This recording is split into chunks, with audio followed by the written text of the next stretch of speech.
Thank you. Okay, I'll call this meeting to order, November the 17th, Legislative Committee meeting. So everybody had a chance to take a look at the agenda. I'll be looking for a motion to adopt the agenda. Councillor Waller, thank you very much. Does anybody have any additions to the agenda? Please don't make any deletions. We'll be gone here in 10 minutes. Okay, all those in favor? Carried, thank you. Everybody had a chance to look at the minutes of our last Ledge meeting. Councillor Lemko makes the motion. All those in favor? Carried. So first up is economic development, and it's Mr. Tom Kemp. Floor is all yours. Thank you very much, Mr. Mayor. Good afternoon, everyone. So since my last report here, we've been involved in a number of different activities and issues. So I'll be happy to bring you up to speed on where we're at and what we've been doing. A large part of our time has been taken up. We're working with a company that is looking at doing a hemp production workshop in Vegreville. The intent of the workshop is to inform producers some of the ways and practices, best ways to be considered to growing hemp in the region. This is to support a business that we're hoping to work with soon in our new industrial area at the east side of town. So that workshop was scheduled for November 26th, and in discussions with them, we thought it would be best to add a second date of December 3rd. We had a number of meetings with them to discuss the concerns with COVID. Obviously, there's a large increase in the number of cases throughout Alberta, and we were very concerned that this was going to affect both the size of the meeting and the turnout at the meetings because of concerns for COVID. With the recent updates to the numbers over the weekend and the last few days, we just had a conversation with them later this morning, and they felt that it would be probably prudent at this time to delay those workshops. So we are postponing them into the new year. Hopefully there will be some significant changes in the COVID roadmap at that time based on either a vaccine or hopefully having a little bit better control over it. So we're doing that. We also have been in discussions with them to look at a virtual workshop. So we would be working with them as well as Innotech, Dr. Janslavsky and Byron James there to try and get virtual presentations that we would be able to do as a backup in case we're not able to actually do an in-person one here at all. But the goal would be probably February or early March if things have changed enough by then and relaxed enough by then and people are a little more comfortable by then, that we would continue and have 2 workshops with this group, and that they would be, again, primarily focused on working with producers that are interested in potentially growing hemp for this plant in the future. So the good news is we put a lot of work into it and it's all ready to go. The bad news is we're having to postpone it. So it is not canceled, it's just postponed. I want to make that very clear that we definitely want to do this in the future. And again, looking at live streaming it or putting it virtually if we are not able to have an in-person meeting. Also have been working very closely with the Chamber of Commerce and the Community Futures on the Shop Here program. I talked about that last time I was here, but as a refresher, Shop Here program is an opportunity for small businesses in our area to set up a presence online in order to sell their goods or services online. Now the program is being coordinated by Community Futures, and we're supporting it wholeheartedly. And so in that period of time, the last couple of weeks, we've had 2 information sessions on November 2nd at 2 o'clock and at 7 o'clock in the afternoon. And we had approximately 15 people attending those 2 sessions, and had some very positive feedback at those. I just talked to Kathy from Community Futures this afternoon, and to date, we've got 4 businesses signed up, another 2 she expects within the next day or 2, and several other ones that are very seriously considering it. So a program is designed for businesses with less than 10 employees that are interested in selling online. It is a full service program. They assist you with your website. They assist you with getting all your products on the website. They give you 3 months on Shopify. It includes support for transporting your goods. It includes support for accepting payments. It's sponsored by Google. There are other ones that are involved in it, are FedEx, and I believe MasterCard or Visa are also involved. So it's a fantastic program for businesses, and the absolute beauty of it is the program is 100% free of charge.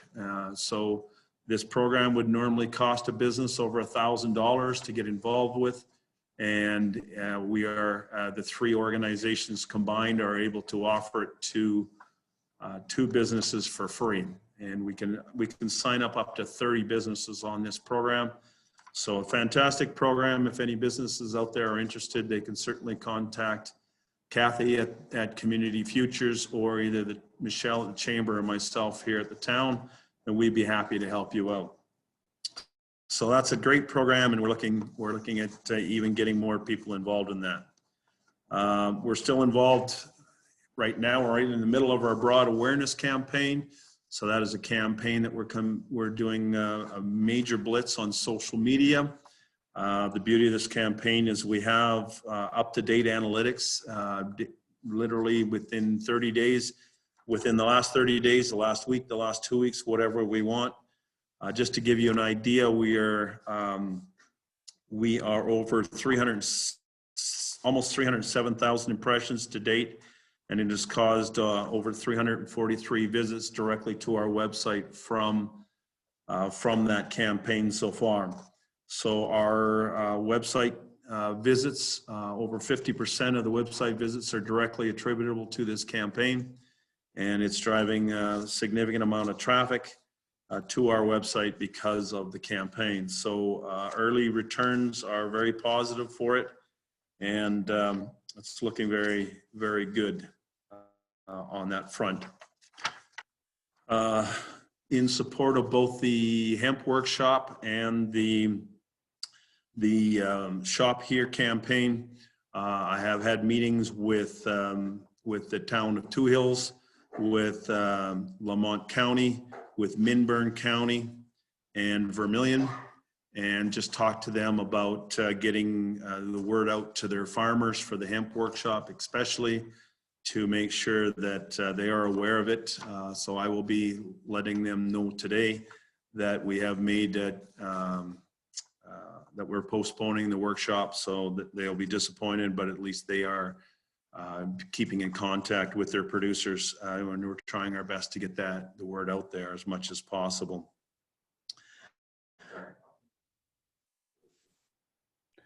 Just a note on that, it wasn't our decision to postpone the workshop. Hemp Fiber Processing Corporation had a board meeting this morning and notified us after the board meeting that it was the best interest for everybody that they looked at postponing. So it wasn't our initiative to postpone it. Okay. Yes, thanks for that clarification, Cliff. Yeah, that is the case. I've also attended last week's Canadian Hemp Trade Alliance conference.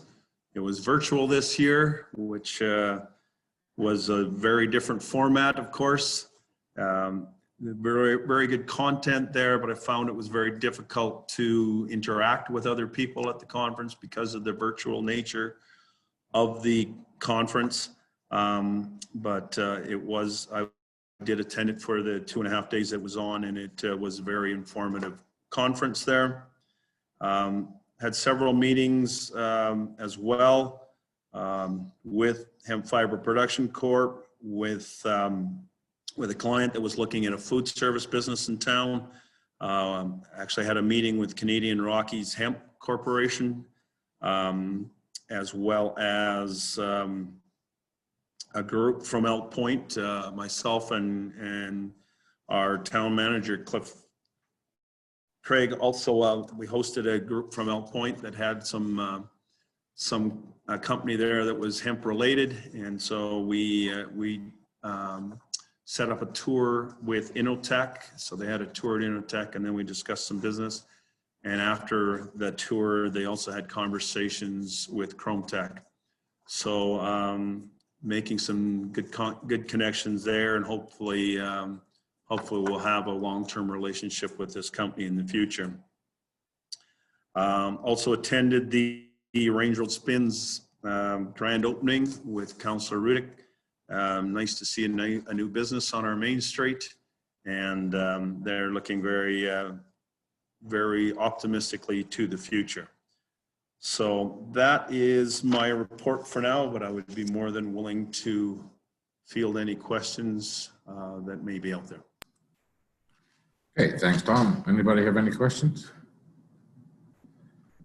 I'll start. So the Canadian Hemp Alliance, their conference. Was there any talk of the Alberta Hemp Alliance? There was none directly at that, and they didn't discuss it in any way, shape, or form. Okay. I have talked to the person from there, from Drayton Valley, and just to feel them out. And I've also got some feedback from some other communities as well with regards to them. So I'd be more than happy to fill you in on that conversation. Okay, and the company out of St. Paul is in the food side of hemp. Is that what they're the Elk Point? Elk Point, sorry, yeah. Yeah, they're more interested on the CBD side of things, but they do some other production, and they thought that there would be a good synergy with Chrometech. In what way did they say? Like they would like to get Chrometech to move to Elk Point, or? No. They're definitely not trying to convince them to move. No, it's just working with them with regards to shared, potentially shared contracts with producers and that type of thing. Sharing the plants, what have you. Go ahead, Cliff. Actually, on the delegation from Elk Point, it was the town manager and a business owner that approached us, and the business owner is very interested in getting into the industrial hemp industry, and would look at establishing a business here, and ideally in Southeast 17. Excellent. Anybody else have any questions? So in your conversations with the industrial hemp guys, they feel that if the curve was to flatten around Christmas, that they want to move ahead with these open house, these dates, correct? Yeah, we had a conversation, myself and Cliff had a conversation about what would work best, and then we talked with Ian from HFPC, and the thought was probably right at Christmas is not the best time, so look right into the new year. Ideally, the sooner the better. So if we can do it in January, that would be ideal, but realistically, we're probably looking at February or potentially into early March. But that's why we're actually going to be organizing a meeting with them to look at the virtual options as far as that's concerned. So we'd have to talk to Innotech and see if their presentations can be made into a virtual presentation, and then have them film a virtual presentation as well. So obviously we'd prefer to have an in-person meeting, but if not, then we're going to have the virtual, and there's a good chance it might be both. We would have the actual presentations in person once 50 people are more likely to be allowed, and then have the virtual to support it. What's the numbers here in town right now? How many people are allowed to together at one time. We're still at 50, aren't we? We're at 50. Sorry. We're at 50 socially distant. If we move into the enhanced status, we're at 15. 1.5. So not only are we a little concerned about the enhanced status, but there's also some concern about traveling from one zone to another. And as HFPC is in the Edmonton zone, there's some concerns with them being brought into our zone to be in a meeting with people as well. So there were a couple issues that we had. The biggest thing is the uncertainty, is just if we get everything organized and prepared and promoted, and then it's canceled because we go into the enhanced area, then it's awkward to restart it up and get the producers to come into a second date. So it's easier just postponing it now. Okay, well, I don't know when you guys plan on the next meeting with them, but we will be moving forward with an in-person. I don't feel our numbers are going to go out of whack here, and postponing is not an option anymore. We need to move their plans along. We need to help them, and helping them postpone it is not a very good idea right now. So we're allowed 50, and I feel that, I mean, I've already been talking to the people I wanted to invite, and everybody was very comfortable with coming.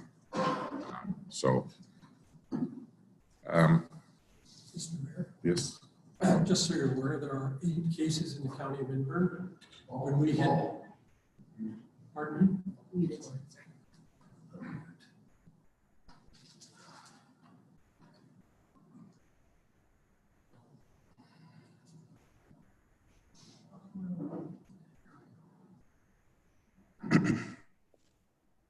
Okay, just remember, as of yesterday, there were 8 cases in the county of Midburn.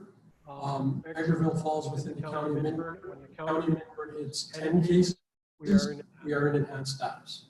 We're not that That far. far. Not there Not yet. there yet. Not Not that that far. far. Considering a week ago we were at 1 case and now we're at 8. It's We can talk in 2 weeks. Yeah. Well, it is what it is, but again, I appreciate the information. I know exactly where the counts are, and but putting it off even further, we need to move this process along with this company, because I would like to sit down and try to negotiate a deal with them here. And the more presence they have in the community and the more feedback they're getting from the local producers, the better off we're going to be. So again, the next meeting you guys are having with them, if you can just inform me when it's going to be, and I will definitely be there. So Absolutely. thank you. Any more questions go ahead, Councilor Rudy. The number of tips. The Brown Barracks Company, you referenced the number of social media touches, 307,000 impressions. Yes. And is there an anticipated goal? I know that there was a launching of the campaign, and there's a number of different views that will be affiliated with each of the different versions of the campaign. But is there an expected threshold? Is there something that ZAG had suggested would be a number that we should be looking for? Are we reaching that target? Do we know? No, but from what I looked at it, I think we'd be more than happy if we hit 500,000 impressions would be an excellent target, I think.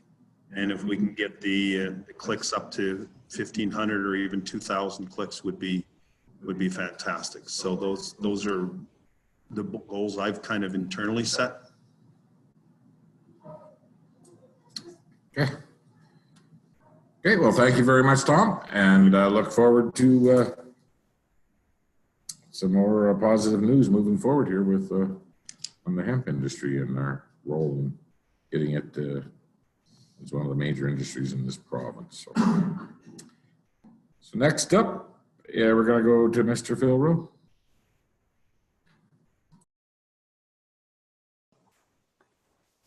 Thank Thank you, Your Worship and council members.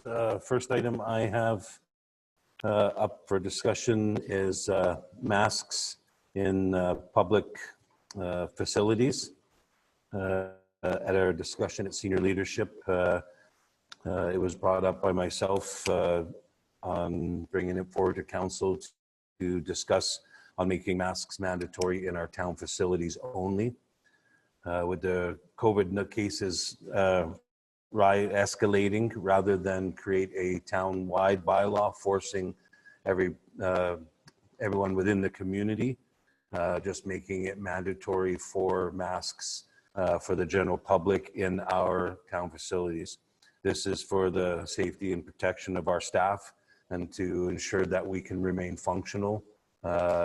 If we lose 1 or 2 staff members, facilities will have to start closing, and also for public safety. So I would assume that the community has been talking to councillors, but I wanted to bring this up as a discussion piece and get some feedback from council on a direction we should take. Who wants to go first? There you go. Well, you know how I'm going to feel about this. So I'm sorry, but I would want a number of things. First of all, when you say general public, what does it do for spaces like this where there's meetings? So that would be my first question. My second thing is, while I understand that our cases have gone up, and I have no issue with the fact that we have to keep revisiting it to see whether we are at a trend with the increase, which if it increases again, that's a trend. If it increases again, that's where we have to certainly look at it. However, I am going to bring back to the fact that I also don't want to see us jumping the gun, because we have had this discussion before as to why we've turned down mandatory town-wide masks. And we've said we were taking into consideration where we were along the way throughout months and months and months, and where we are now. So I agree, being at a low number and being at 8 is definitely something to look at. But again, we need to take into consideration that your 8 could be not in Vegreville, your 8 could be in one family. And we have to look at the fact that we're at 8 cases now, 9 cases recovered.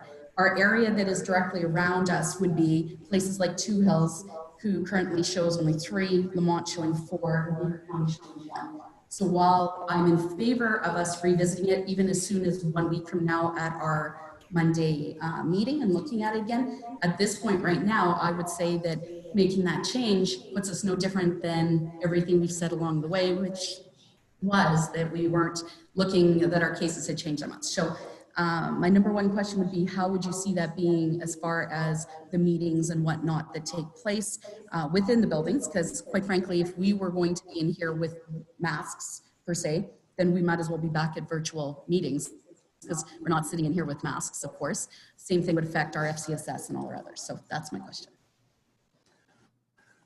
So in terms of the meetings, we're not, our work parties are not considered cohorts now, according to the government. So this is not a cohort, but we are trying to minimize our distance as best as we can. It is about the general public coming in, and not just in meetings, but in all our facilities, passing by our workers.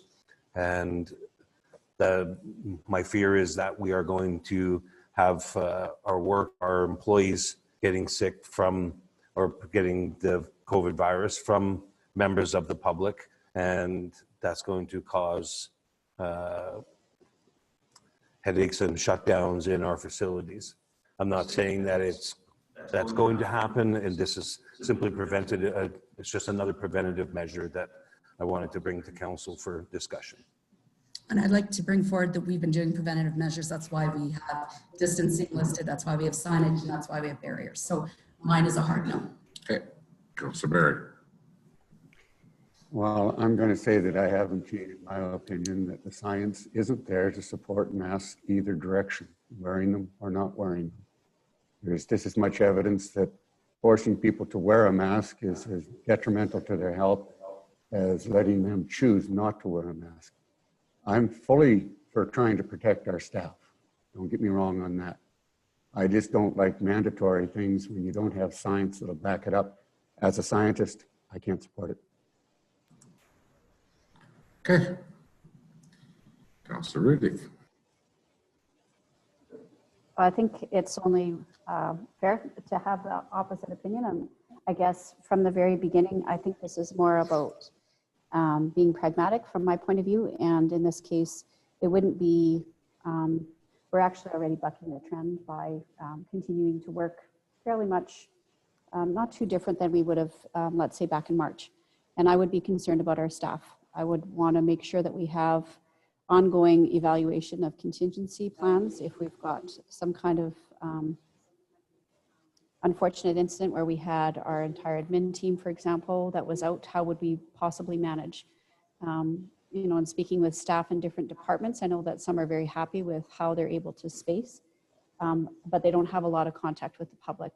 I would be fine with a mandatory mask in our facilities. I think that's only, I think it's pragmatic. I don't think it's anything unusual or outlandish. And just speaking to somebody who went from a community with 0 cases to 60 in a span of 3 days, I just would be concerned. So I would be in favor of it. I understand that there are very strong opinions on this, but I think protecting our staff, in this instance, we're not talking about public safety, we're talking about our employees. And if our employees are asking for this, I think that would be something that we should listen to. Okay, well, if I was to do anything personally about this, the well-being of the citizens of Vegreville would be the same as the staff. I wouldn't single out the staff would be more important than the rest of the citizens of the staff. I haven't heard anything from the town staff asking for this yet. I do believe that we are getting very close to making it, that we're going to have to do something. So I would like to see, not just our own facilities, a plan that we could take a look at if and when we decide to go this route. How are we going to enforce it? What will be how will it be rolled out to the public? Because I feel that if we don't have a plan and within a week, we could be at this point where we're going to have to make it mandatory. I don't feel that just looking after our staff is enough. We make decisions based on the well-being of all the citizens in this community, and that's how we'll look at it. I apologize. It wasn't about making our staff above the public. It was we can control. We have total control over if our staff gets sick. Then it's the operation of our facilities and keeping our facilities running for the public. So everybody's important by all means. It's just that this is one way we have control, a little bit more control over ensuring our facilities stay open for the community. Well, I would like, and I'm sure the rest of council would like to see a plan. How we're going to roll this out if it's next week, if we decide that we're going to go with a mandatory mask bylaw in this town, how it will take place and how we're going to enforce it. Because that would be, I don't know, the RCMP would not be enforcing any bylaw of ours. I mean, I'm willing to put out a news release. I'm willing to go on the radio or on the paper asking people to be a lot more cautious than what they've been, especially when they're leaving our community. I find myself where I wear a mask every time I go into any other place in town, public space now. I don't feel that we're there yet. I mean, there's 8 in the county, and Councillor Warwick could be right. 6 of them could be in one household. But that being said, I just know of some of the stories I heard over the weekend of some people that in this community that were away in Edmonton, and I'm getting a little concerned that we're just getting a little bit too nonchalant. Now, either we get back at it as a council and start reminding the citizens that wasn't a fluke that we didn't have a bunch of cases in town. Everybody was doing a very good job. We need to reinforce it. But if you could have something ready for us for our next meeting, to show us how this plan would roll out, what the consequences would be, and how we'd enforce it. And I think that, then again, we as a council, we could take a look at it by then. Councillor Riddick. So in the interest of making the task easier, which is not easy to do we have a threshold that we're looking for? Because I think what we're perhaps tasking the community services director is answering a question that maybe we haven't specifically asked. Are we looking for, at a certain threshold, this is what would happen, or are we looking for how it would be implemented in our facilities versus the community? Again, I'm not rank ordering our staff over the community writ large, but I think it is easier to decide for our facilities rather than the whole community. So I guess I would ask us here, do we have a specific question? Not just what will we do at what point? We need to actually have a target. What is there a threshold that we're looking to meet, or? Well, I think, first of all, Phil's hands are tied because Alberta Health is not giving that information anymore. They won't break it down between county and town in the smaller municipalities right now, like they were before. And I don't know why they won't, but his hands are tied when it comes to that because I've asked him to do that. He cannot get that information. So what we can do is by the next meeting, I do believe that a threshold that this council says that this is what we're willing to stand for, like up till then. And hopefully the Alberta Health can give us some information. And maybe we'll check with some other communities, Phil, if you could, please, find out how it's going with them. How are they enforcing it? I mean, are we going to be in fist fights? Because there's some really serious people that have sent me some nasty stuff in the last little while. And there's some other people that are so gung-ho that we don't wear a mask. They're coming out from Sherwood Park. I asked them not to. They can stay there. But I think we, as a council, have enough information personally, and we all know where we stand on this issue. So by the next meeting, I think that we should be able to set a threshold. What would trigger a mandatory mask bot on town? And we just need a little more information. Could I request too that part of that would be, because to me, this is two sides. So I don't like that we're going to push this on our people here, which first of all, I do adamantly disagree with you on the first part about our staff. It is very important to protect our staff, but we had that discussion in March too. Well, what would they do if we all went down? We're not really all that different now. So I am totally in agreement that if we're looking at it, it has to be for everybody. My bigger point to that though is I don't feel like saying to anybody at any point, slap on a mask is the answer. So what I would like to see as part of that, that discussion is if we're being presented with we think this is the threshold to make a mask, I'd like to know what other things we're prepared to do as a community. So by that, I mean, are we shutting down, for example, we're talking about having masks in our facilities, but yet our facilities are still open to people that are in other zones. So I would like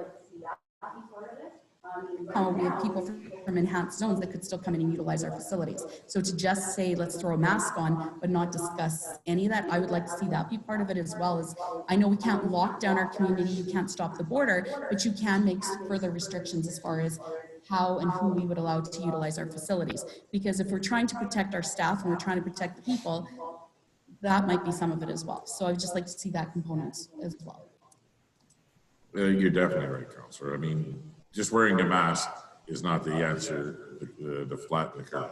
If this curve really takes off here in our community, we're going to have to look at other measures, and I think that we're going to have to go back to what some of the stuff that we did in the early spring. We got to go out and we got to re-educate the community that we want to have a Christmas in this community. The decisions we're making in the next 2 weeks are going to directly affect that. I mean, myself personally, I wear a mask when I go into most stores today, just the simple fact that I am just trying to protect other people. I mean, I know I don't have it because I haven't been anywhere other than my house, but you don't know. Some customer could have walked in my shop and left something on the door. I don't know, right? So, but by the next meeting, I think that we're going to have this discussion again, and we're going to have to get a little more information on how we roll it out. And not just the mask, because I don't believe that everybody putting on a mask is going to be the end all cure to this. We're going to have to re-educate the community here, just assure them that we need to take these positive steps again. And that's literally, thank you, Your Worship, because that's literally my point is I just feel like we've got a certain group, because I get reached out to by tons of people who are adamantly against. And I've also been reached out to a bunch of staff that don't buy along in this theory. just so you're aware. So to me, it's not a single component. It's not that I'm not believing in the importance of protection or the issues with COVID, but I don't think saying let's slap on a mask. So I think that if we're going to start deepening our protocol, we have to deep it all the way through, from education to looking at facility usage again, and look at it all. That's my only point. You know, and that will be just as important as wearing the mask. Limiting people into our community from red zones. I mean, I'll show you some emails that I've got lately where people saying, well, we're so tired of Sherwood Park and wearing a mask, or in Edmonton, a camp shop. We're coming to your facilities in Vegreville, and we really appreciate the fact. Well, that's exactly what we don't want. So again, we'll revisit this in our next meeting, and I think that we should leave a good chunk on our agenda to have this discussion about where we're going to go and how we're going to reinforce, you know, in our community about that. We all got to just remember that we've been very lucky up to now, and you know, we were taking measures last spring, and we need to go back to that way of thinking again. So, is everybody good with that? That the next meeting that we'll set a threshold and we'll put a plan in place, and if we hit those numbers, then we're ready to go. We're not going to be caught standing still. Go ahead, Phil. Are you talking Monday's meeting or the next ledge meeting? I would think by Monday. Okay. Because no matter what, we need to have a plan. We're not going to say, oh, the numbers over the weekend. 2 weekends from now, we went crazy and we've started formulating a plan. Let's have a plan to be ready to implement it. So.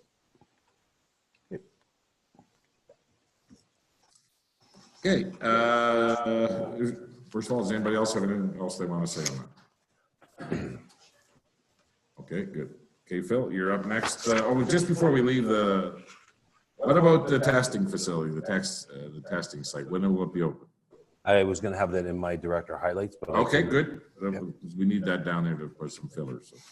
Okay, you're next up with inclusive community. So this is, I gave everybody a couple of documents. There's a one-pager, and then there's a small booklet. As you know, we have enlisted the services of Jasmine Massey, a local girl who is completing her studies at the University of Calgary in community rehabilitation and disability studies. And myself and Julie have tasked her with coming up with data and creating an outline for a welcoming, inclusive, connected community strategy that we can implement into our governance and service delivery services in the community. The main goal of the WIC initiative is to create awareness and implementation of inclusive practices in everything we do. Basically the collection and analysis of data is the first step in creating a WIC strategy. So in conjunction with AUMA, they have created a survey, and we are asking council and senior leadership and management to be the start and complete this survey for us. It's confidential. And basically it outlines key areas that we felt would enhance, or we need to know in our community what would help or benefit inclusive and connected communities. So ultimately, I need council's understanding or feedback to this. Welcoming, inclusive, and connected communities is important to our viability in the future. And this is just one small step in understanding where we are. We did have a really good presentation from Jasmine and Julie yesterday. That very long, so I'm not going to go into all of those details. But I would like council to, this is supported by senior leadership, so we would like council to complete these surveys for us, and I will collect them either at the next meeting. We have a box to put them all in so that no one's answers are going to be seen. And there are going to be some community members that are going to be also surveyed through this. So this is just one small portion of the whole survey that we're trying to complete. So, does anybody have any questions on? Councilor Lemke, what's your question?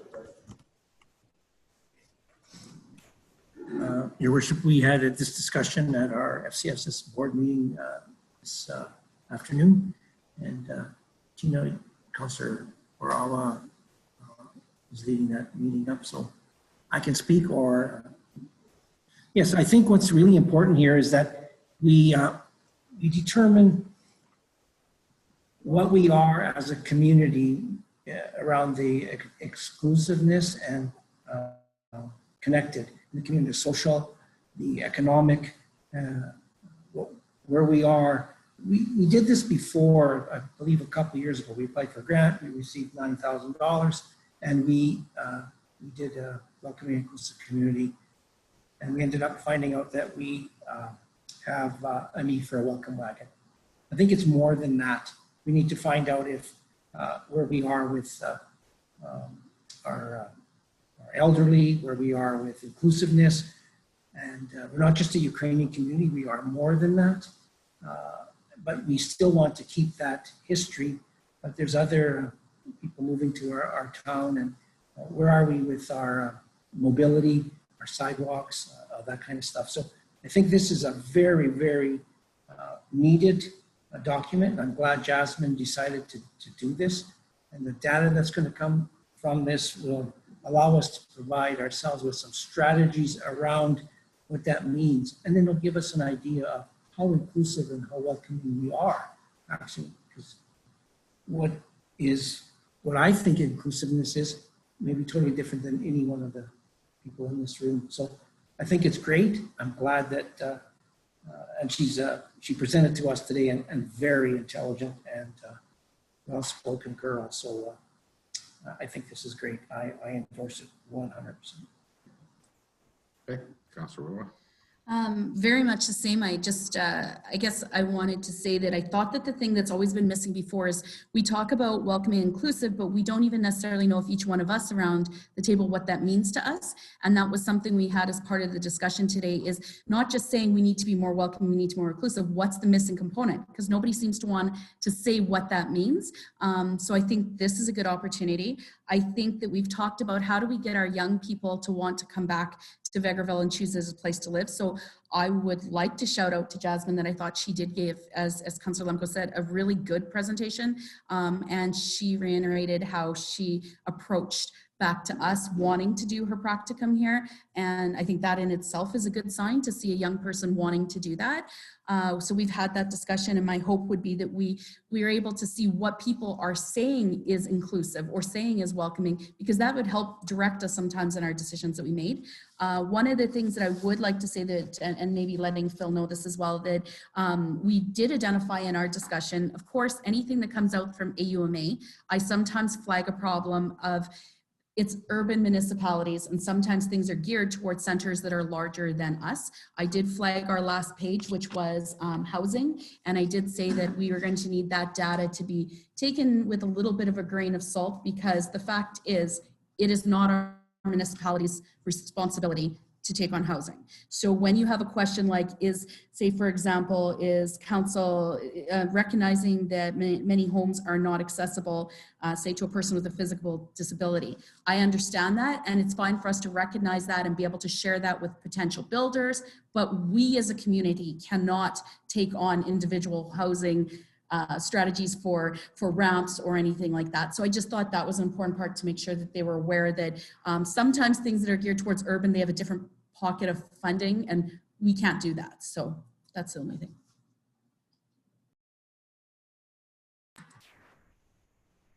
Councilor Barry. Yeah, I would support any information of this sort. I just have a concern that all too often data gets collected, sits on the shelf and collects dust. So I would like to go back to, I think it was about 2015, the IV committee, Impact Vegreville, worked hand in hand with the University of Alberta. I believe it was the School of Public Health. I'm a little fuzzy right now. If I had seen this earlier, I would have done my homework and brought the information with me. It was a very good survey on what makes Vegreville a healthy community. It was a pilot project in order that we could take a look at a small community instead of always looking at cities. And I think that it was worthwhile. It was the survey itself actually was a very well done workshop where we had 59 individuals from across the community, across the age levels, across the disciplines, etc., attend it. And then a survey went out, and there is a fairly good sample size, and that was all written up. And the inclusivity and some of the other aspects that will be in this one here had questions that also touched on in there. So I would hope that that document would be reviewed and maybe used as some history to this document. And then I would hope that both documents actually get looked at and used, because this document that a number of us poured quite a bit of effort into has been shelved and never really followed. And it had some very good and wise comments in it. And unfortunately, the pilot project never seemed to get any funding, so it never even went any further from provincial government that had put it out with the university prof to be a pilot to try and find out what do small communities like ours need. And I just think it's a shame that, as you recognize, I'm from a background of doing a lot of data collection, a lot of writing reports, and never received any results come from them. The governments don't seem to follow up and use the information that other people collect. So I really hope we can push this and make it an extremely good study. Thank you. Okay, Phil. To Councillor Berry, yes, I actually.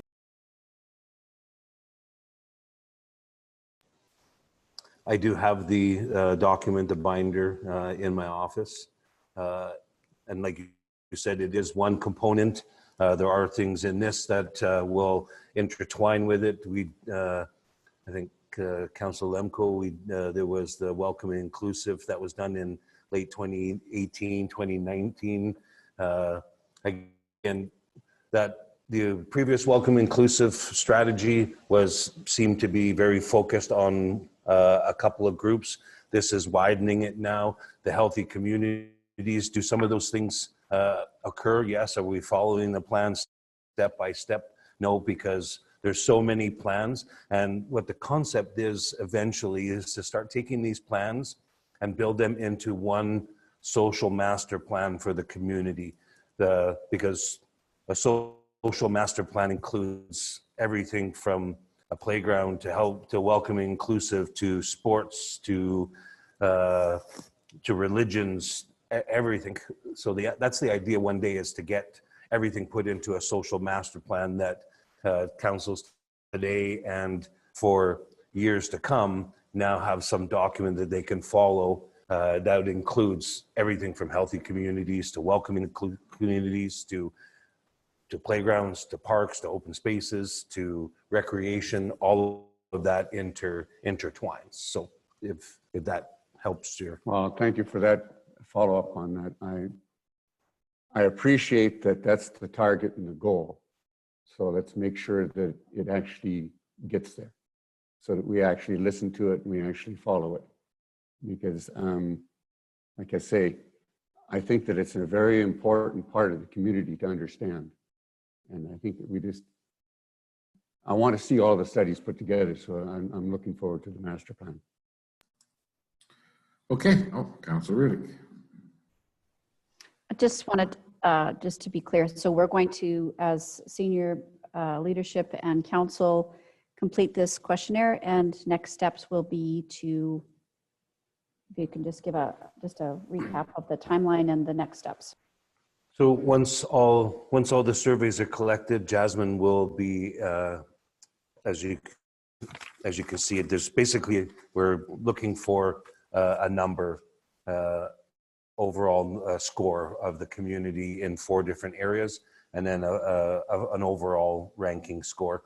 Then from that, they will take that information and start looking at where our areas of improvement can be, and then start working on commitment from council and senior leadership to work towards developing an actual plan that will be committed to changing these areas of improvement. I don't like to use weaknesses, but areas where we can improve. And then basically coming down, then once all those commitment statements are finalized, then it would be to actually get a formal WIC document in place. Then from once that document's in place, then we're looking at actually developing policies. So when we do things in the community, whether it's governance, whether it's cultural, that there's actually a component in there that says we're welcoming, we're inclusive, we're connected, we're following, when we're developing policies, that we're including these items into that. And that could be as much as when we're creating policies that we're making healthy communities a part of it as well, not just welcoming, inclusive. So. Okay, Councilor Lemke. Yes, I would caution that we don't take this report and make it as a report, like a number that says the report indicates that we are not inclusive, we're not connected, based on the surveys. What I'd like to see it is once the data is collected, that it focuses on what the intent of it is to become more welcoming, and what the strategies out of that is, than to say that, oh, everyone scored 50%. So that's the challenge that you may have with the report, coming up with a number versus a strategy to become more of a welcoming, inclusive community.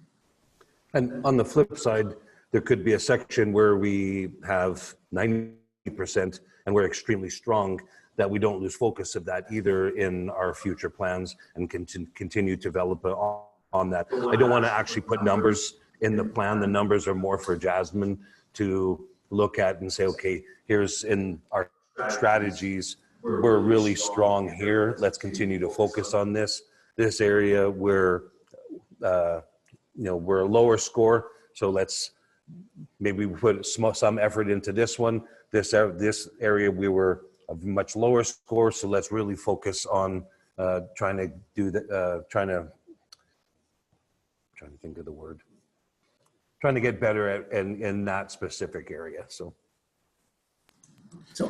in the same breath, you need to also remember your target survey audience too. If you're targeting the senior leaders of the group and some businesses and that kind of stuff, you're going to get a biased answer to that versus targeting some people groups that may not get a chance to do the survey. So I caution that approach as well as to numbers and stuff. Well, the idea is we are going to do some cross-reference of some staff, and we are going to go out to the public to target groups, whether it's religious, whether it's disability groups in the community, the youth, the seniors, small, young families. She wants to get a cross-section of everybody, but having all of us and all of our management do this is showing our commitment to get this process started. And my final hope to that would be that, like, I understand that you have to start with a number somewhere to get your categories, but I really do hope that the outcome is, when we have identified a certain group as maybe being a lower category, being able to have some strategy as to how do we find out for them what changes that, because a community report card is what happens too often with some of these surveys. So it's easy to answer back, well, this is bad, this is bad. But then when you turn to that same group of people, and we were directly involved in that one, happened to have a newcomer on one of our boards who we were talking about there being things to do in the community. And, you know, we got this survey back that says there's nothing to do, there's not this, there's not that. And then this person stood up and said, I'm going to tell you as a newcomer coming in, there's tons to do, in my opinion. He said, but there's this. So, you know, I would like to see what if someone's saying there isn't something to do, what would you want to do? What is missing? We need to find out where that gap is versus it's very easy to answer that there isn't something. Well, my hope is that the report comes back and we're not using it as some sort of scorecard on how different minorities are doing in town, or how the town struggles, or how business doesn't treat people good. We'll just take a look at it overall, and we have some goals that we want to achieve, and we'll work slowly towards them. And I just hope it's just not a bunch of talk that's going to sit on the shelf. Okay. Thank you very much, Phil.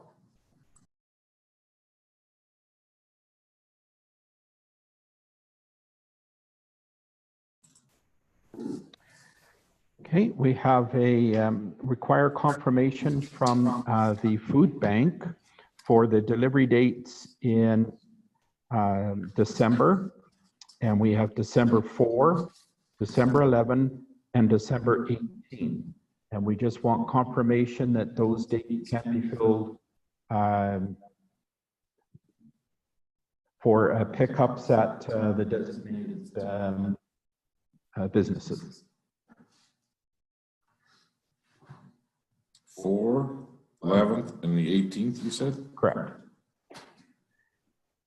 I'll take the 18th. 11th? I can't do the 11th at all. Councilor Lunko, you can do the 4th. And does everybody want to partner up, help somebody, one of us, on one of those dates? 4th, you're with Councilor Lunko. 11th, can anybody help out Councilor O'Rourke? Okay. Okay, and the 18th?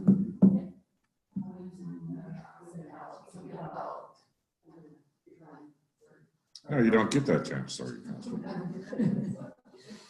Okay, so Councilor Riddick will be with me on the 18th. Okay, thank you. It's fairly easy.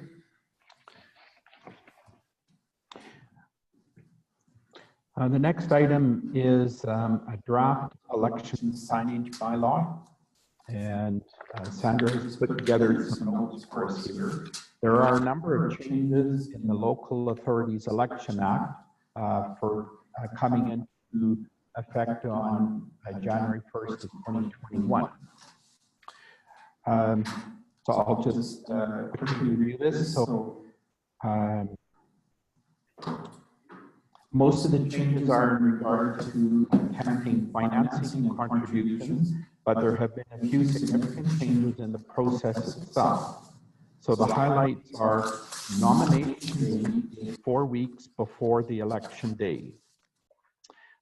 In 2018, it was changed to 6 weeks before, but in 2019, it was changed with this new legislation, was changed back to 4 weeks, but changed the nomination filing period. So the filing period, a person may file a nomination to become a candidate within the period beginning on January 1. Well, we'll say January 2nd because we're not open on January 1st. So candidates can now file papers on January 1, 2021 for the general municipal election and school board election that will be held in October of 2021. The nomination day is still 4 weeks before, which would be September 20th. And at that point, but if a person files any time between January and the middle of September, they can file to be a nomination or candidate, but they can also withdraw prior to nomination day. The campaign period means the time from January 1st to December 31st in a year of the election. And it goes past the election day for campaign funding filing. So, okay. Because the campaign period is now approximately 10 months in length, municipalities are having to look at how long they would like campaign signage out in the community. The purpose of this draft bylaw is to set the allowable time frame for signage in the community. Suggested by administration is to limit signage until the notice of the election, meaning the day after the nomination day and the election is called.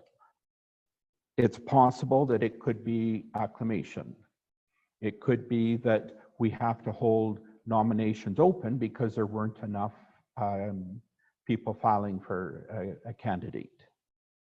The reasoning behind this is candidates can pull their nomination at any time before the notice of election, and the election could happen by acclamation, and signage can create problems for snow removal, grass cutting, all within the 10-month period.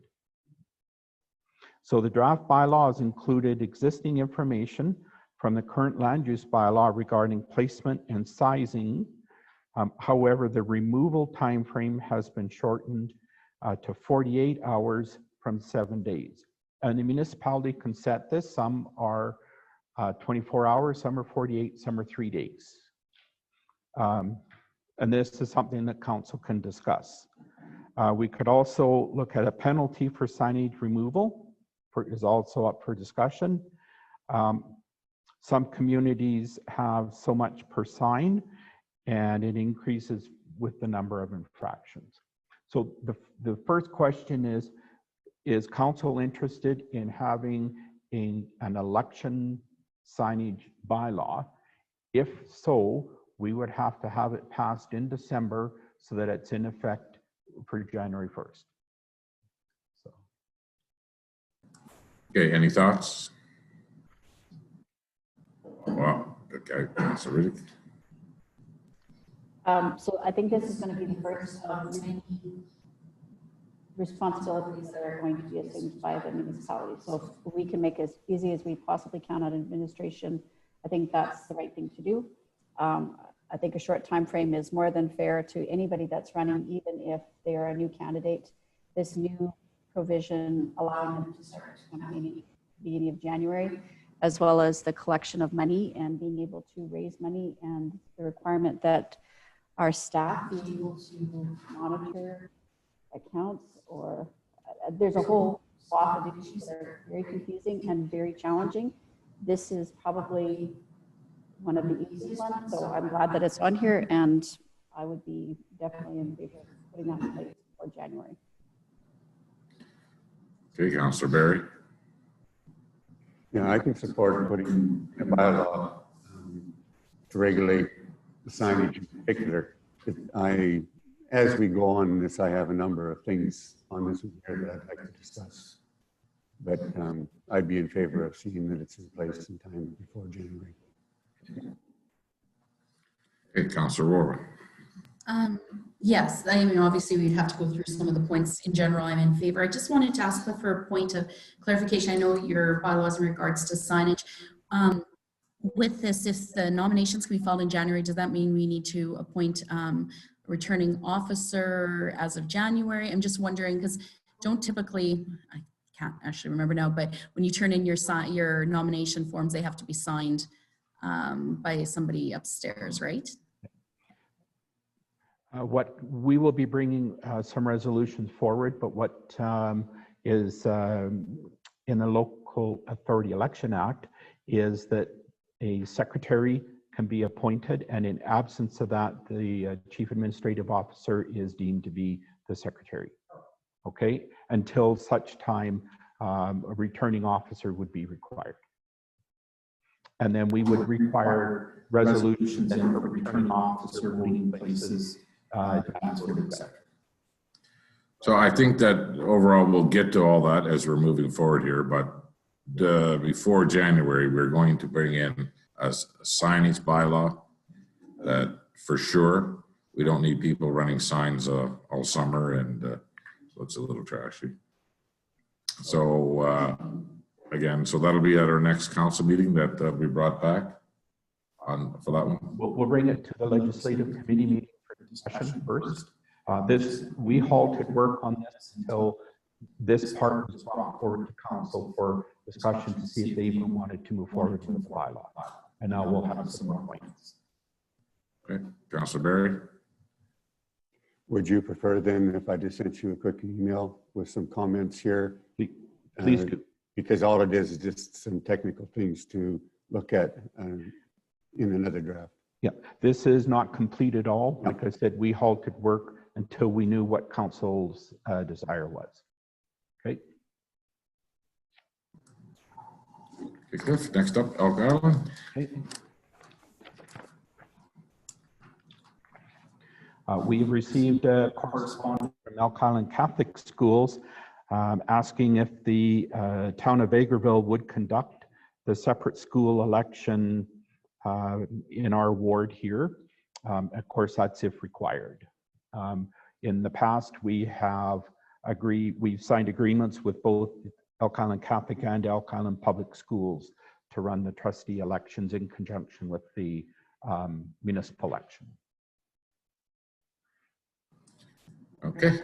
The other major change in the election that is coming forward is through Elections Alberta, where there could be a referendum or Senate votes that will be done at the same time as municipal elections. So referendum.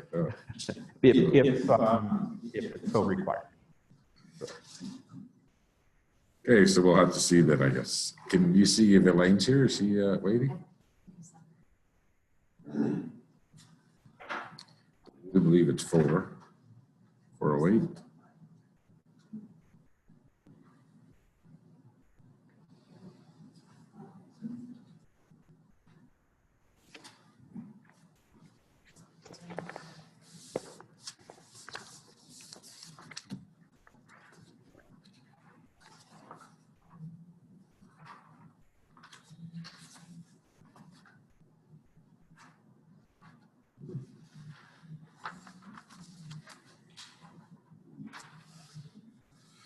Okay, so we're going to go back to our delegation. Elaine Kuchar is here from the Vegreville Transportation Services Society. They give us a little update and probably a request for our budget coming up. Good afternoon, Elaine.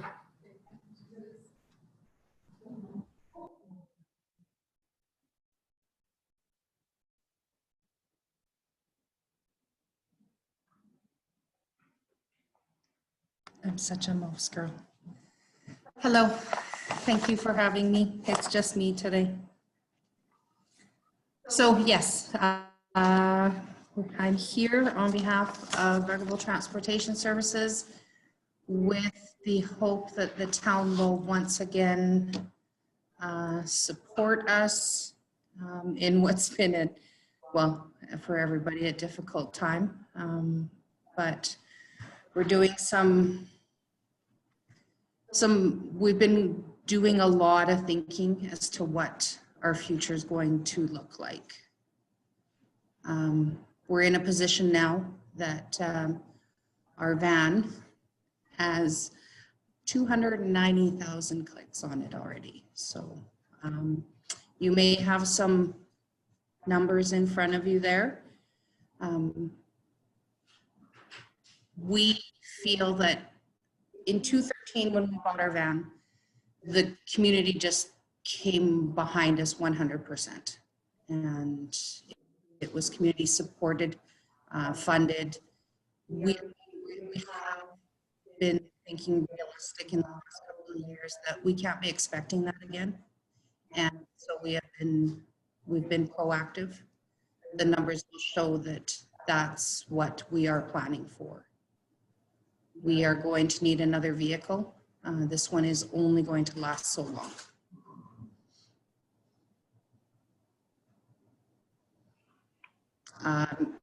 The other, we've been doing a hard look at our policies and procedures as well. And we may have to be making some adjustments in terms of financial stability of the individual may have to come into play in some areas. The van is just, it is being used all the time. And not that we want to have to pick and choose, but the medical appointments are just taking priority. There's just LC's going to be doing medicals on Saturdays, on Sundays. The van just doesn't run Monday to Friday anymore. The taxi voucher program is just a huge part of our program that people depend on. They rely on that. And that is a program that there is no compensation for. That's money that's coming out of our bank account every month.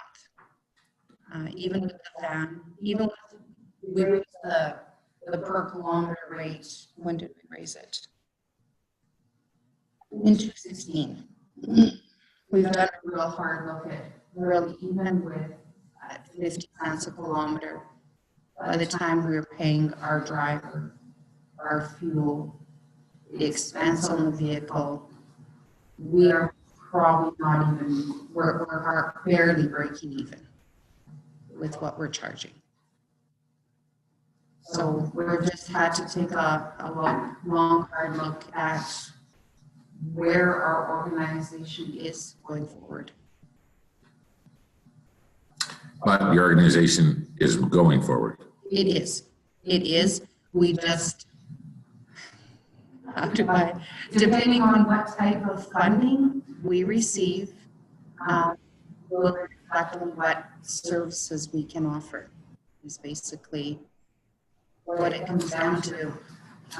We still have a very small but dedicated group of individuals who have been persevering, still managing to do some fundraising, which is wonderful. But us, like so many others, our fundraising opportunities have, you know, they're maybe at a third of what they used to be. Stable, like we are, as you will see, like we have stability. But we've also started looking at what a new van will cost us. And we are probably in the area of about 70,000. What do you think the old van is worth? We haven't even had that conversation yet. 300,000 kilometers. The conversion kit, I guess, is what it's Honestly, worth. the conversion, when we got it, the conversion kit cost more than what the actual van cost. We have had, we've actually viewed one, but it's more, it's not like what we have now. It is something bigger. It's something similar, smaller version of what the Vegreville Care Center is. Oh, really? Yes. So we've looked at that. So capacity in that van is a lot more than what Elsie drives around every day. Yes. Yes. So we have to be thinking practical too. Again, that was just, it was a fellow that I actually don't even remember the name of the company. They're out of Edmonton. Dwayne had spoken with them and he happened to be going through town and he wanted to show us one, which was great. But we have to be thinking practically as well. We don't need something that will seat 7, 8 people. Or something that is much higher in terms of where Elsie parks. When I'm just gonna, for instance, the Cross Cancer. Good luck trying to find a place to park out front. It's pretty tough. So more often than not, you have to park in the underground parking. And a van as to the one we looked at would not fit in underground parking. So we're thinking practical as well. So there's just, this is the conversations that we have started. So We talked about this the other day as a council. The doctors are sending more and more people for tests. You know, to either to Camrose or they're going to Vermilion. Now, are you guys supplying a service to these people? Oh, yes. Yeah, if they request, yeah. Elsie goes wherever I think she's gone as far as Red Deer. It's where people are requesting to go. Camrose is a norm. Vermilion is a norm. It's just that talking to the doctor, sometimes they would maybe be on board with lining up more people for a certain day, so that they could carry like 6 people going to Camrose, 6 people going to Vermilion, and try to line it up that way. So I mean, I know what the capacity in the small van you have right now is 4. Depending if you have a wheelchair or not. That's because you have the back bench seat, and then you can accommodate, actually it's tight, but you can accommodate 2 wheelchairs in the middle and then a person in the front yet. But with the way things are now, we would never fill that van. Yeah. At this time, the most that can go with Elsie in that van is 2. To safely With distance that's everyone. Elsie and 2 people. Yeah. Okay. But that is a very, very good idea that perhaps we could be entertaining some discussion with the doctors. I think as a group, we all need to bring all the stakeholders in here, Elaine, and start talking about this. Yeah. There's just some merit to it right now, and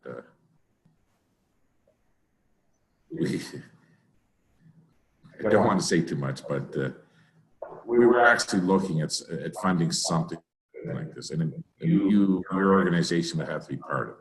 Right. So we'd have to have some serious discussion about how we move forward here and stuff. So, and I know there's always going to be those small trips or those little quick trips to the city that the small van is needed for. Yeah. But I think that there's a bigger role to play with something just a little bit bigger than that. And bring the doctors and the Mediclinic and stuff on board and try to get more bang for our buck for the people in the community. Well, I mean, I know because I hear it. I tried to book the van. It's always booked. It's always booked. And that is a very valid statement. I mean, and that just goes hand in hand with the type of service that we offer. If someone has an appointment in Edmonton at 9 o'clock, Elsie will leave here at 7:30. Now, if that appointment takes 2 hours, we don't charge for waiting. Elsie waits for that person, so now it's 11 o'clock. That person probably is going to need some lunch. She's not back in town till, say 1:30, 2 o'clock.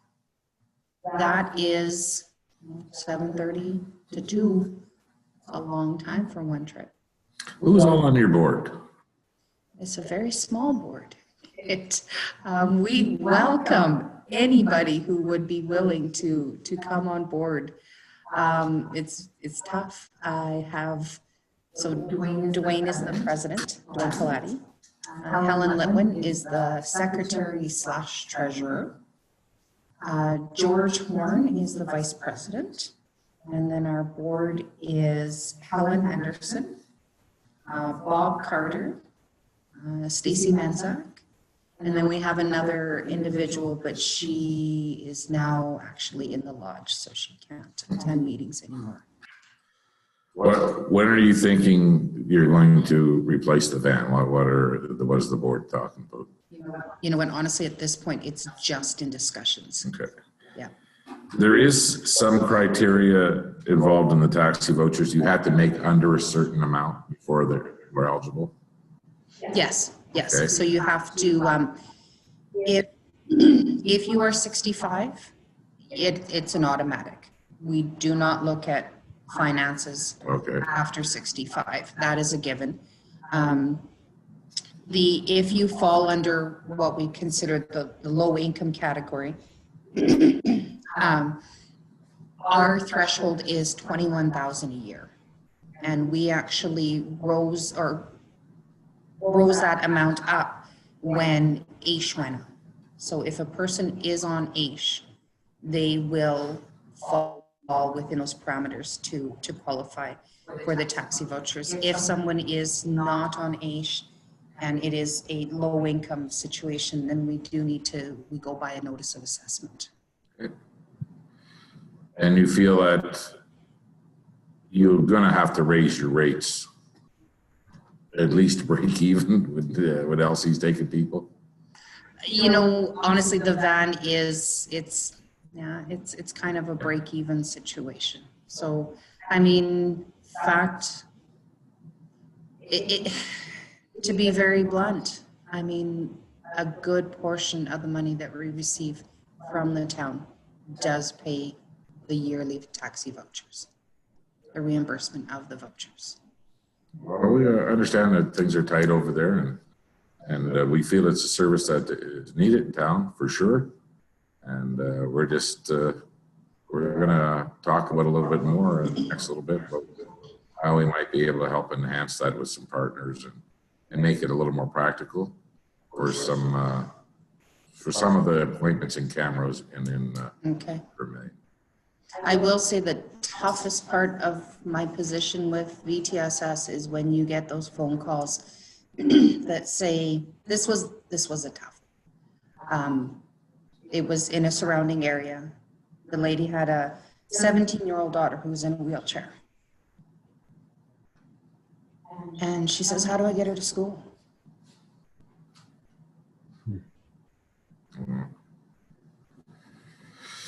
Yeah, that's a tough one for sure. So where did we fund you guys at last year? Was it the 22,000? Yeah. So you're not asking for an increase or anything right now? No. Okay. Who else has got some questions for? Go ahead.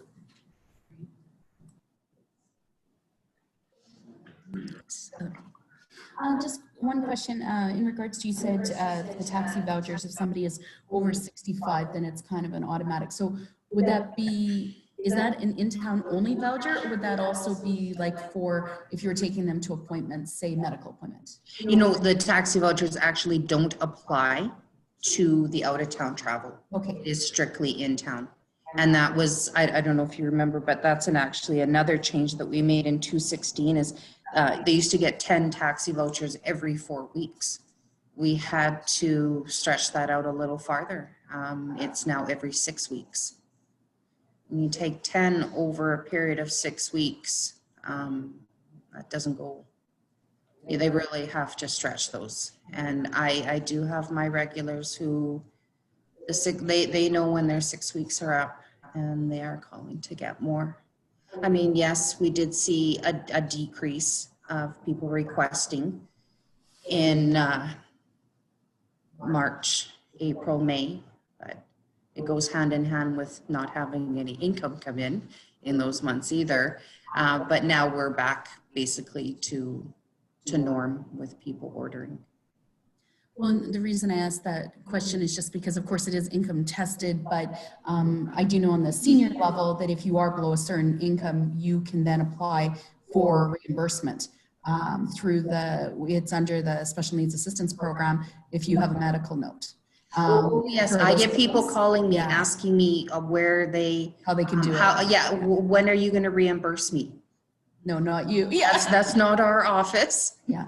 It would be an interesting conversation. I'm just thinking if this is something going forward, it would be interesting to see whether there would ever be a consideration from the province when you have a group like this that's offering that type of service, if there might be such a thing as being able to submit that as a reimbursement versus those individual. Because sometimes the problem comes that even though someone can be reimbursed, they don't have the money right up front. So, I mean, I appreciate the fact that there is some reimbursement if you can provide confirmation of medical, but for some people, waiting for that reimbursement is the problem. So that might be part of our conversation, I think, going forward. That's very true, Tina, because there are many who will cancel their trip or what have you. And I sure hope not cancel their appointments completely because they do not have the funds to pay for it.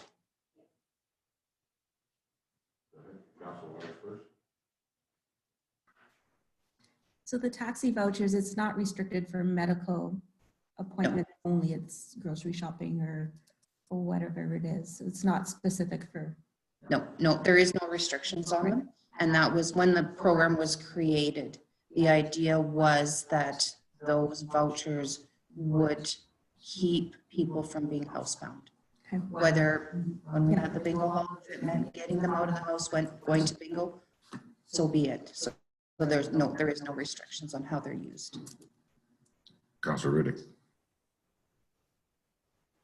It's interesting to have you here talk about being a welcome and inclusive community and making sure that we have seniors or low income or people with mobility issues being able to travel where they must and as well as where they choose is probably a good link to be able to talk about it in the same day. I'm curious, when you are turning down people, do you have an idea of what need is not being met? So I know when I'm speaking with people, I hear from a lot of people that they're not able to book to be able to use the vehicle when they need it because it's often already booked. So I'm wondering if you have a sense of how much more could it be used if there is a need for the vehicle and a half, or do you have an idea of what needs aren't being met at this time, so that when we move forward with this conversation, that we can really take a look. I mean, I often joke about the fact that we don't have Uber here, but we kind of need a Baba Uber is what we kind of need to be able to provide this service. But do you have an idea? And you know what, I will be honest when I say no. That is an Elsie question. Elsie is our forefront, right? She is, and when we sit down and have these conversations, I would absolutely want Elsie to be part of it. She is the one fielding the phone calls. She's the one taking the calls. She is the one who says, I'm sorry, I'm already booked. I'm already booked. So speaking of Elsie, she's planning on staying another 5 years, or what did she say? We are going to temporarily be without Elsie. She is going to have some surgery done, but she has very clearly told me that she will not be replaced. She can be replaced temporarily while she recovers. She has insisted that she will take no longer than 6 weeks. But it is a conversation that we have been having in terms of whether it be a backup driver. We do have Dwayne. Dwayne is capable of operating the van, and he has. But we have had, actually at our last meeting in October, we have had an individual's name who has come forward who would be interested on a part-time basis. They're out on some social media platforms. It's been stated that Elsie works for free. Elsie does not work for free. I mean, sometimes it's next to free, but I mean, we do pay an honorarium. We increased her honorarium about 2 years ago now. But of course, when people ask about driving the van, the first question is, well, how much does it pay? And Dwayne has had some conversations with a couple of people, and when they hear what the honorarium is for the day, I'll just take a pass, but thank you. So we're beyond fortunate, but we are in definitely conversations as to what the next 5-10 years looks like. Okay. Have you accessed any grants, or is there anything out there right now that you've looked through, or anything that may help with the purchase of this new van? You know what, I've done some looking. I'll be honest, it's been a couple of months. When I was looking, there wasn't a lot available, but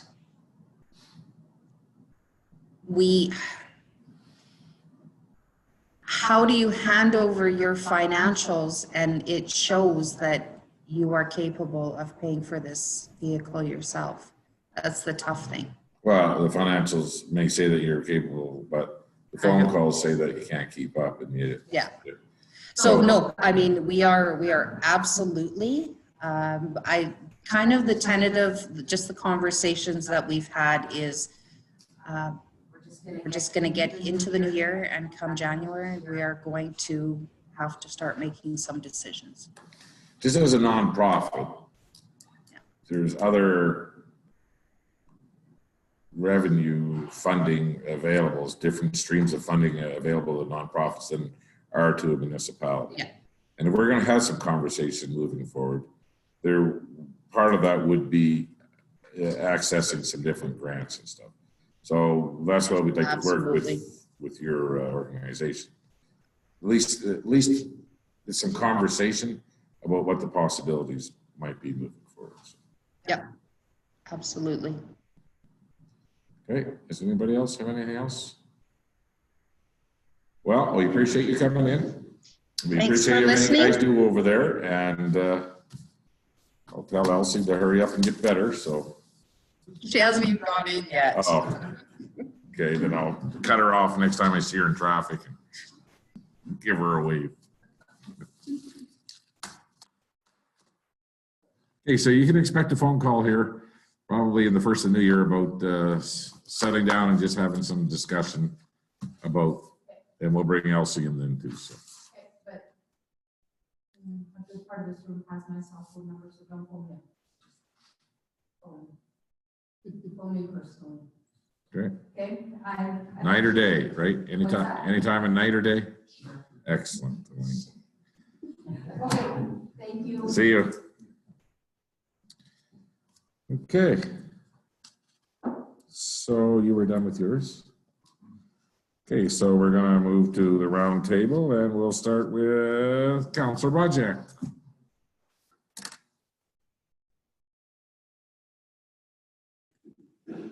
I don't have much to update. The only thing I have to update is the Chamber of Commerce has decided to cancel their craft sale that they were going to have on the 21st. So, and that is directly due to the increase in COVID numbers, and they wanted to ensure that they make the right decision and decided to cancel it for this year. That is my only update. Okay, thank you very much. Councillor Riddick. Well, this week and next week is virtual Ottawa Advocacy Days. So as you can see, I'm not in Ottawa, but we've got FCM board meetings this week and next, meeting with all of the major parties, and some of them we're meeting a couple of times. So I do have some questions that I do need to ask council at the end of the meeting off the record, not necessarily in camera, but some feedback questions. Yeah, we've got an opportunity to be able to speak with each of them and advance some of the questions. One of the things that is really of note is the number of conversations around rural and remote communities and making sure that the recommendations of small communities get heard. And so some of the things that we're experiencing in small communities get acted on. And I'm really looking forward to some of the new people that are on our board and some of the people that are experienced that are able to carry forward some of those pieces of information and being able to reach the federal government, both the opposition and governing party, and making sure that they all hear what's happening in local communities and making sure that they make decisions accordingly. And the other thing I just wanted to say from the community that I'm hearing, and we've already talked about it again, is just a growing sense of insecurity about COVID. And it's not just about the masking. So I think it sort of captures some of the conversation that we've had previously, is just the feeling of uncertainty and moving into colder time when they already would be distanced. And so some of the people that already feeling isolated or feeling more isolated and just concerned what the winter will look like, because we're just at the beginning of a long dark period of the year. So just making sure that we knew here at council that people are looking to us for leadership, and they're looking for us to provide that positive messaging. So whatever our decisions are, they want to hear from us. So. Okay. Councilor Waters.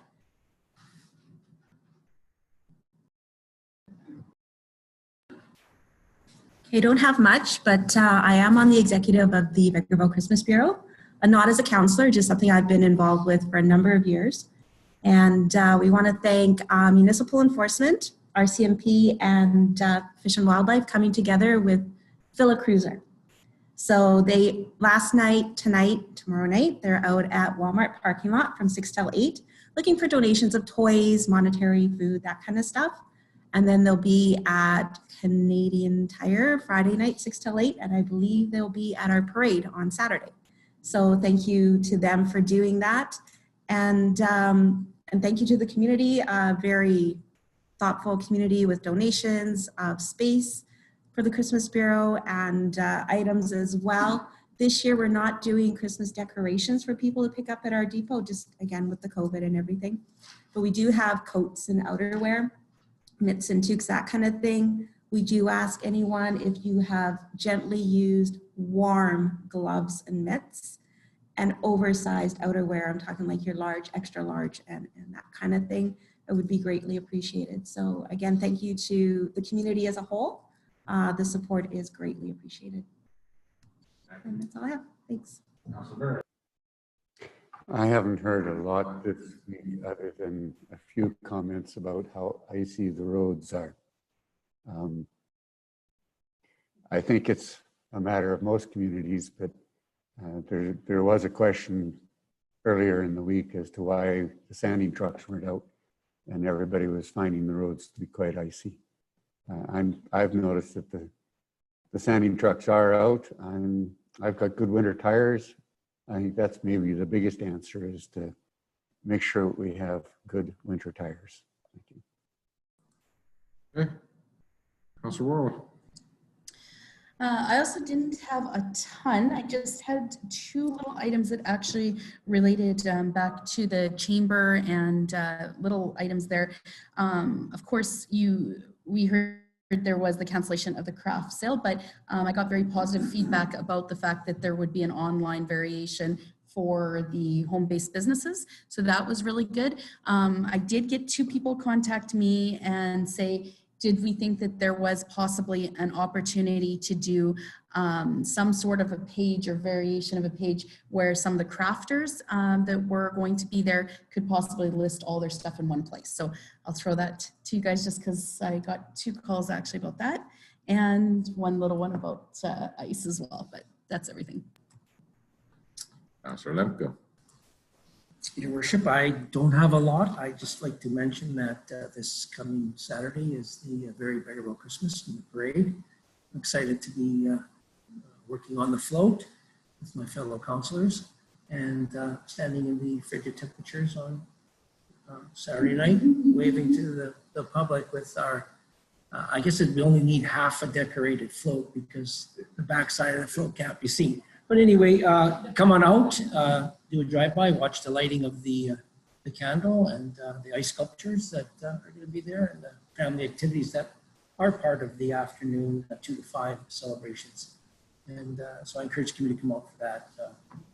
And then another note, I just wanted to, the hard economic times have shown businesses closing and struggling and all that, but I'm encouraged to see businesses that are coming to the community and opening up shops. The Pet Value Store has opened at the mall, and another restaurant is coming into the mall area, taking over from where the old school diner was. So it's nice to see, and then the downtown as well, to see some businesses coming in. So it's nice to see that there are people who think Vegreville is a viable place to set up a business, and I look forward to supporting those businesses. Okay, well, I know moving forward here, we're going to have a very frank conversation at our next council meeting regarding COVID-19 and which direction we're going to go.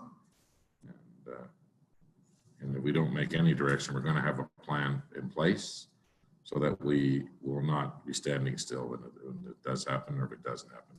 I am more than in favor of putting some commercials back on the radio from each councillor, asking everybody just to do the right thing and, you know, about what's coming forward here to Christmas and what we do now is going to affect our Christmas. So we all need to take that into account. And there's all kinds of places in town to shop local. Maybe people won't get the trendiest or the designer pair of pants that they want or something like that, but I'm sure we can all get through this. So I'd like to take a look at that again if we could, that everybody put a positive message together and we'll get it out there for our community. I did stop in Andrew and talk to the people that are moving into town. I was driving by, so I thought I would even encourage them and when they move into the old school diner, and they're looking forward to it. And other than that, I just want to thank everybody again for what they do, you know, what we're doing in this community and stuff. You know, just talking to Elaine here, you know, like there is a need and we know there's a big need and we're going to have it to play some sort of role in this moving forward. You know, there's another bit of confidence that we're showing in our doctors that we're listening and stuff, that we're willing to have these conversations. So it's huge. So. Okay, next up is director's highlights, and we're going to start with Golf Pro.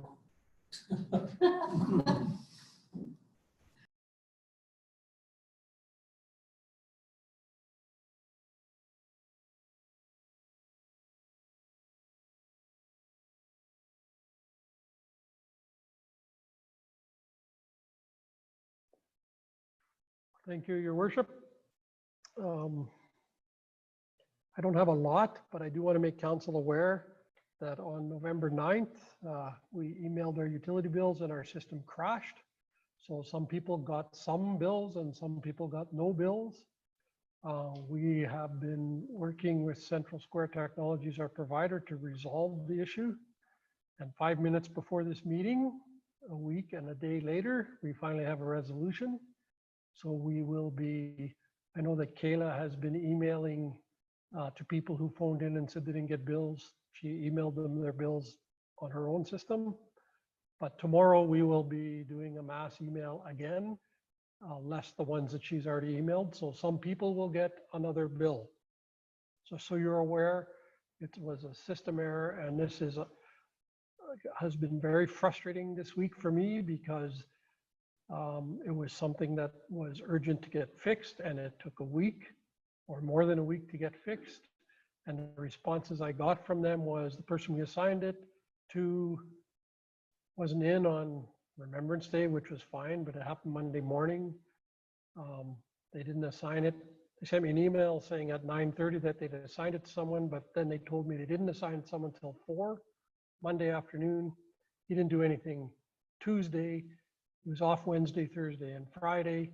And I finally had to say, you guys need to assign somebody else to this. And anyway, it's now resolved. This is, in the last 4 times that we've emailed, this is the second time we've had an issue. And it's not the first time we've ever had an issue with this. At the beginning, we had lots of issues. We thought we had them resolved.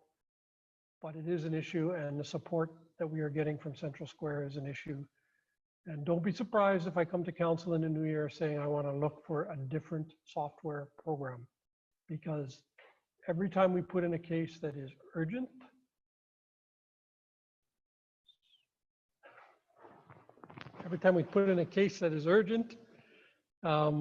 we get virtually no response for a week. So. I was just going to ask that this only refers to the emailed bills. Regular mail went out as scheduled, right? Regular utility bills went out. The email system crashed. They did a bunch of work apparently on the weekend to fix it. And now we can email the utility bills, but we cannot post anything because they did something so that our accounting system will actually not post anything. So now they're working on that. So I would expect that by next week, we'll have a resolution to that one. So. Well, anyway, I just hopefully wanna- they're watching this meeting and they'll see how upset you are, so. They already know. They already know, believe me, they know. But I just wanted to make council aware that if people phone you because they got a second utility bill when they already got one, it's because we had this problem. And we will try to attach a letter or some sort of comment in there that says that this is why we're sending them.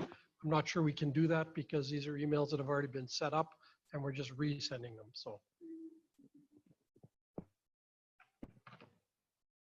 That's it, Your Worship. Okay, thank you. Dale? Thank you, Your Worship. Our department is busy with our budget as it comes close for another presentation on Thursday. So we're still trying to do things like, well, I know find a used gravel truck, things like that that were talked about earlier. We are working on the southeast of 17 project, of course, and focusing primarily now on the lift station, the sanitary sewer lift station, as we get further into design. And just out of interest, especially with our worship, the sewer lift station, the current main sewer lift station by the cemetery, we finally had Reese NDT, non-destructive testing, as a local, lives in town and works for this company. He was able to come out and provide a local service to do wall thickness testing within the inside of the lift station. This is not outside where we had an issue, but this is where it's inside. And the test results are looking very promising, very good.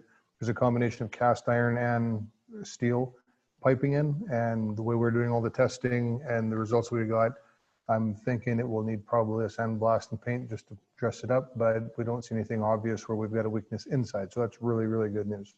So now we'll focus more on the details of the outside. Do we have any protection on that at all? We do not. It's coming in the budget. Yeah. That's all I have unless there's any questions. Any questions? Okay, back to you. Phil, you're up next. Thank you, Your Worship. Information on the HS COVID clinic. The lease has been signed with Alberta Health Services. All precautionary measures have been discussed and confirmed. Opening date will be November 26th. And I'd like to stress that this facility will be by appointment only. This is not a drop-in clinic. This will be appointments made through 811 only. So that's the only way that you can get an appointment at this clinic. Any questions from council on? Yes, online 811 online. I think, but that's the only way that they sent that amendment to the contract. Yes. Okay, good. Well, there will be washrooms available for people that are using the facility, and signage is, there's going to be an abundance of signage all around the building and inside, stressing for people to apply the law and to, if you're getting tested, you're mandated by law to go directly home and isolate. You're not stopped in the community.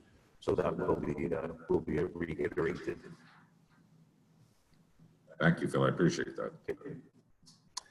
On a real great note, we received ACP grant funding to complete a parks and open spaces master plan.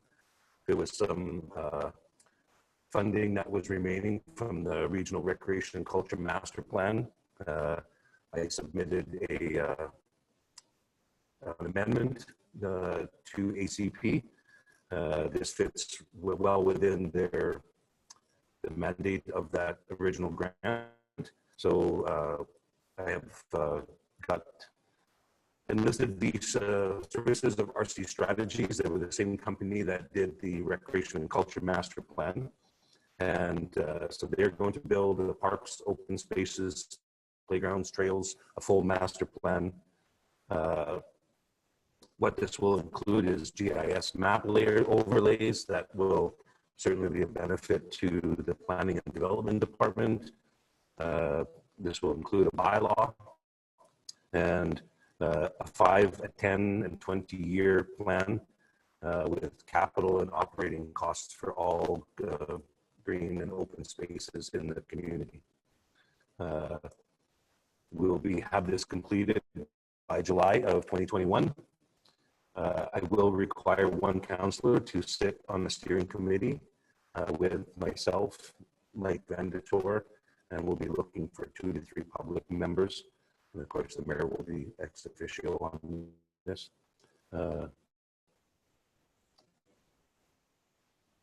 Yes, so that's very exciting that we'll be able to build a plan for future councils to look at green spaces.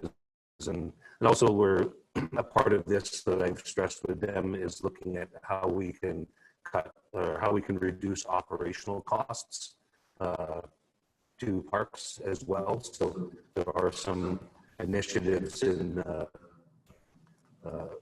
there's a Canadian Parks Plan report that just came out, and a portion of that was how municipalities across the country are learning to reduce their overall parks operational costs. And that could be taking an area of that is normally grass and having to cut it and actually planting it into wildflowers or natural grass areas where the maintenance is absolutely minimal.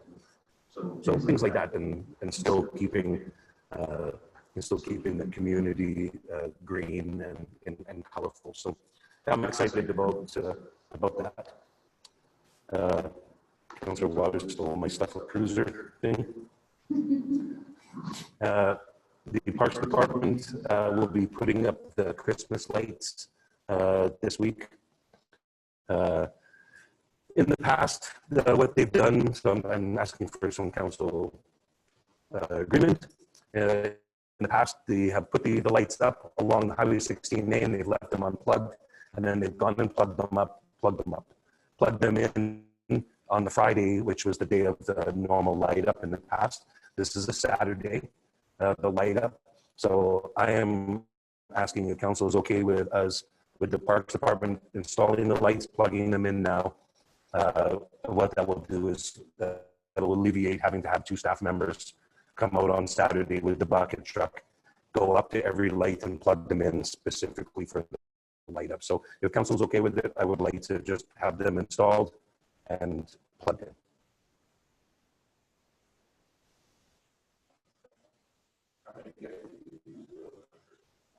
How many gifts do I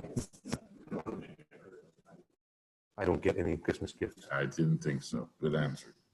As long as I have the love of my family, that's all that matters. Excellent.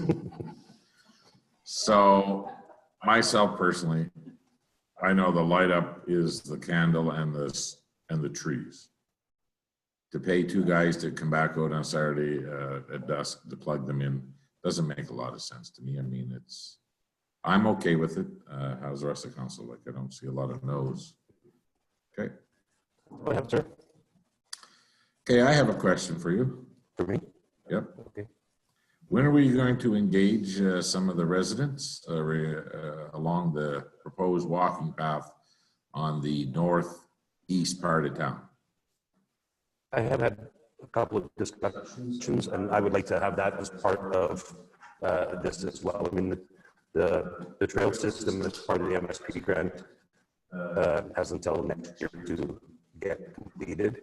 So maybe that isn't. Really? I thought it was March. That's the most. Okay. Okay, sorry, yeah, okay. Okay, good. Yes, a walking trail plan is going to be a part of this master plan as well. So. Excellent. Okay, go ahead, Jeff. Just in regards to having our AHS facility, and you mentioned washrooms, does that mean that the whole, wordage, will the washrooms then be open to other participants in the building, or will they be barricaded off and just for that? So what will happen is there's two washrooms there. One washroom will be segregated for the AHS staff. One will be for patrons. And the AHS is looking after the cleaning and maintenance of those washrooms throughout the day. There'll be none of our staff costs. Just so you know, Counselor, the library staff had their own washroom within the facility. And the bathrooms in the lobby, in the main hallway in there, one will be for people that are being tested. Yeah, I was just wondering because currently the patrons of the library can't access any of the washrooms. So I just kind of wondered if that was changing due to this. No. Okay, any other questions of Phil? Next up is Cliff.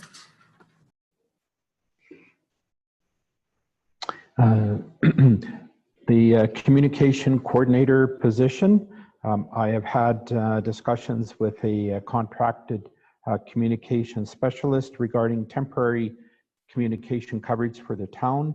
We're currently working on details and arrangements. As you've heard, senior leadership have been busy in preparation for upcoming budget meetings and presentations. We've already talked about the town of Elk Point and also the COVID measures. At the November 3rd legislative committee meeting, council discussed having the public involved in establishing a memorial for Don Mazankowski. So do you want this as a committee of council, an ad hoc committee with public members, and a method to choose the public members and the timing given that we're at mid-November? Myself personally, I would like to bring this back onto the agenda at the first of the new year. New Year.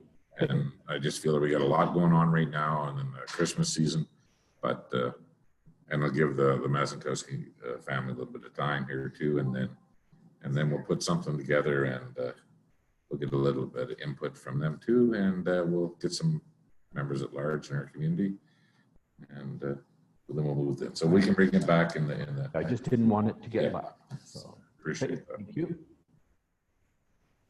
Okay, I just give everybody a little explanation why we got rid of the capital budget meeting for tomorrow. Just the simple fact that everybody seemed pretty good at their last conversation.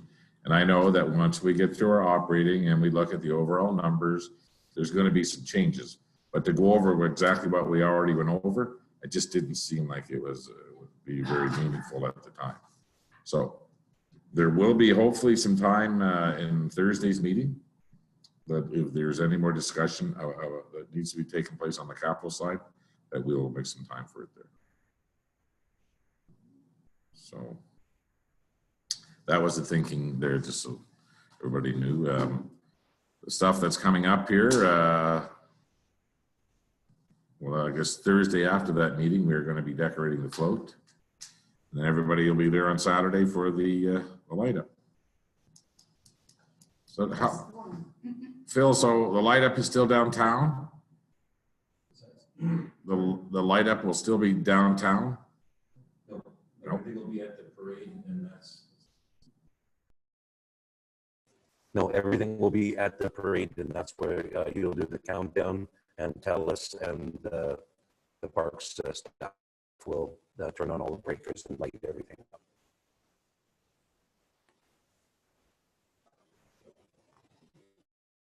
Okay.